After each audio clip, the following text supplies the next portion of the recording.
សួស្តីអ្នកទាំងអស់គ្នាថ្ងៃខ្ញុំមានវីដេអូថ្មីមួយទៀតហើយមកចែកជូនអ្នកទាំងអស់គ្នាដើម្បីទស្សនាកម្សាន្ត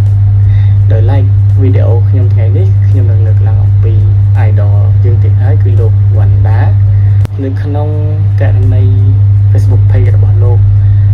ផងដែរលោកបានផុសថាខ្ញុំកំពុងអង្គុយគិតនិងសិក្សាអំពីត្រីវិស័យ Orchestra បងប្អូនគិតយ៉ាងណាបើខ្ញុំនឹងរៀបចំឲ្យមានចំណេះអារម្មណ៍ថ្មីមួយនេះលាយជាមួយនឹងឧបករណ៍ភ្លេងខ្មែរនាពេលអនាគតជាស្ដែងបងប្អូនបានឃើញការផុសរបស់លោកនៅក្នុងករណី page Facebook របស់លោករួចហើយដែល like កម្មវិធីតន្ត្រី Orchestra នេះគឺជា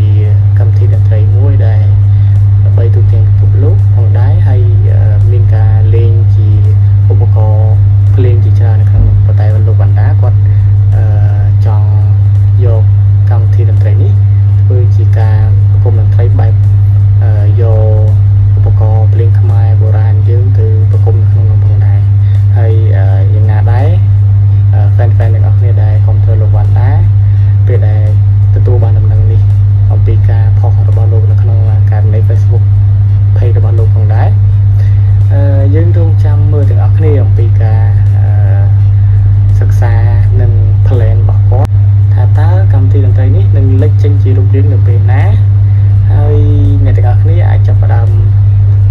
សន្សំលុយទុកឲ្យហើយដើម្បីទិញសំបុត្រផងដែរព្រោះអីឃើញនៅក្នុងហលនេះគឺវារៀងធំដែរអាចនឹងតម្លៃ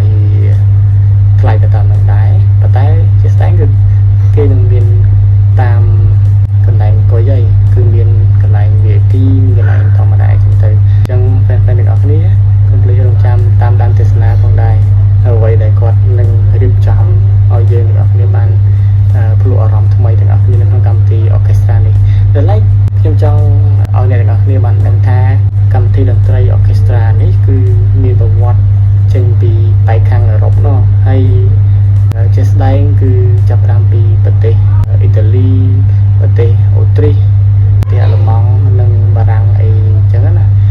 យាយរួមទៅគឺតន្ត្រីនេះគឺប៉ែកអឺរ៉ុបប៉ុន្តែវាមានការគ្រប់គ្រងពេញទូទាំងពិភពលោកផងដែរសង្ឃឹមថាអ្នកទាំងអស់គ្នាពេញចិត្តវីដេអូមួយនេះហើយ